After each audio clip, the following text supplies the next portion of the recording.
Welcome back. It's Catherine with SafeTechie.com, and we're going to move straight forward to step 2, which is setting the rules and expectations in your home. Now that you understand the risks of the internet, it's time to sit down your family and discuss the rules and expectations that you want to have.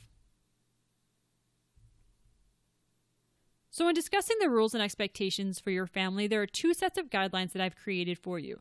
The first is the guidelines by age, and this will break down for each age group the expectations you should have when they're interacting with the internet. The second is the media contract, and we'll go through each of these. The family media contract is going to break down kind of fair rules and expectations that you can have for your children in the home, and then what you agree to in return. So let's start with the guidelines by age. Depending on the age of your child, the expectations that you should have for them on the internet and the filters and blocks that you have set up for them will vary just a little bit.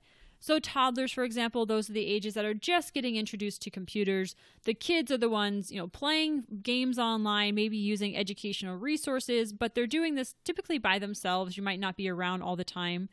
Tweens are the 11 to 14-year-olds, and they're getting more interested in social media. They're using the internet a lot more. Maybe they're required to use the internet for homework. And then teens, they're pretty much full-blown using the internet for various things, for entertainment, for social media, and they're getting ready to leave the home and need to be prepared to use the internet wisely when they're on their own.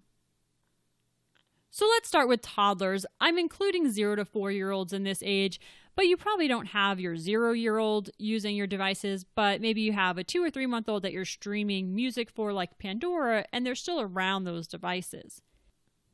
This is their first introduction to the internet at this age, and they're learning those basic skills that they need to make wise choices online. At this time, they should have limited internet access. You probably will be sitting with them or at least very close to them as they're accessing these devices and these games. When you are picking out the games that they should be playing, make sure that they're age appropriate. There are a wide range of apps and games on different app stores that are targeted towards 2-year-olds, 4-year-olds, and allow them to have a good introduction to the internet. So moving on to kids, we're looking at the 5 to 10-year-olds. At this age, you're probably not with them all the time when they're on their devices. Maybe they're going up to their room, maybe they're at friend's house, at school in some situations. So you want to start enabling the parental controls. With the parental controls, you're looking primarily at blocks and filters. So you want to monitor their activity, but you also, because they're more likely to just click on different links, or maybe they're on YouTube and they're clicking on various videos, it could bring them down a dangerous road. So you want to set up blocks to make sure they're not able to do that. You also want kid-safe features. There's different search engines and Hulu and Netflix that allows you to enable the kid-safe mode, which would keep them from being able to go to those inappropriate sites, just like a filter might do. It would also be fair for you to have devices stay in the open. There's no reason why your child has to bring their iPad to their room. You could require it to stay in the living room. When they go to bed, it has to stay downstairs. If you have a desktop computer, you could require it to be if you have a desktop computer, you could have it located in a public location where people are walking by a lot and things like that. Lastly, sharing the passwords. 5 to 10-year-olds, closer to the 10-year-olds, maybe they have an interest in creating an email account, or they're starting to look at different accounts that are online. Require them to share their password with you so that you can access that information if you need to and make sure they're being safe. And next we have tweens. So these are the 11 to 14-year-olds, and I hear the common concern at this age of social networking. And should you let your kids have a social networking account? Obviously, that's your choice, but there's some things to consider if you do let them. Do you want to have their password? Do you want access to their account, and is that agreed upon with them?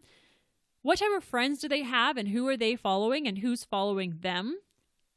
And as they create those accounts, if you let them, one thing to consider also is the privacy settings. So on all the different networking sites, such as Facebook and Twitter, you can change the privacy settings so that they are not public. So you want to make sure that only their friends can see their post. Now, if you as you talk to them about this, make sure that your children understand that is not 100% secure. People can hack into accounts, and access their information. So they want to be very smart and wise about what they're actually posting. Next is, as you have blocks and filters set up in your home or on your children's devices, you might want to adjust those a little bit. So for a 5 to 10-year-old, there's probably a wider range of things you don't want them to see, and maybe you want to be slightly more lenient on what your 11 to 14-year-olds could see. And then conduct spot checks. So as we set up your clean router and we set up your devices that have a monitoring software on them, you'd want to occasionally check to see that history, check to see their viewing history on their devices, spot check their social networking, what are they posting online, and who are they communicating with, and things like that. Lastly, we have the teens. This is one of the more difficult ages to deal with when it comes to the internet because they tend to be a little bit more private about what they're doing online, and you want to balance that, giving them their freedom while still keeping them safe. Again, at this age, you'd want to adjust their blocks and filters maybe a little bit more. So the strictness that you'd have on blocks and filters as a tween, you might want to make that a little bit more lenient, knowing that they're going to be leaving the house and have a lot more flexibility. So what do you want them to have access to? And one of the debates that parents have as well is, do they monitor or do they block? Do they actively block content that their teenagers can go to, or do they allow teenagers to go to what they want, but they're monitoring that activity? And that allows the child to have, or the teenager to have, a little bit more accountability. They're able to go to sites, but they know what I go to can also be viewed, and it allows them to kind of think through their actions a little bit more. This as well prepares them for independence. They're going to be leaving the home soon. How are they going to treat the internet, and how are they going to use their devices when they leave the home? And then accountability software. So accountability software is a program that allows the child or your teenager to do self-monitoring. So with the programs that we'll install in the next few videos, you're monitoring them, you're setting up the blocks. Accountability software allows them to set their own blocks if they want to do that, maybe when they move out.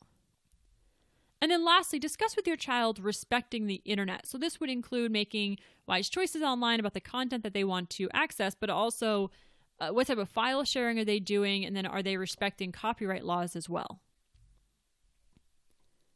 And then that second document that you have is the family media contract. So once you've set the rules and expectations in your home, you can print out this family media contract, and it allows the parents and the children in the home to say, I understand the rules, and if you abide by these expectations in our home, we will allow you to have reasonable use of the technology in the home.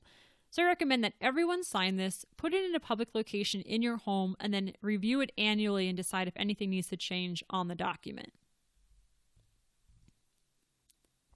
And taking action. Again, taking action in your home is about taking the 6 steps to protect your family online.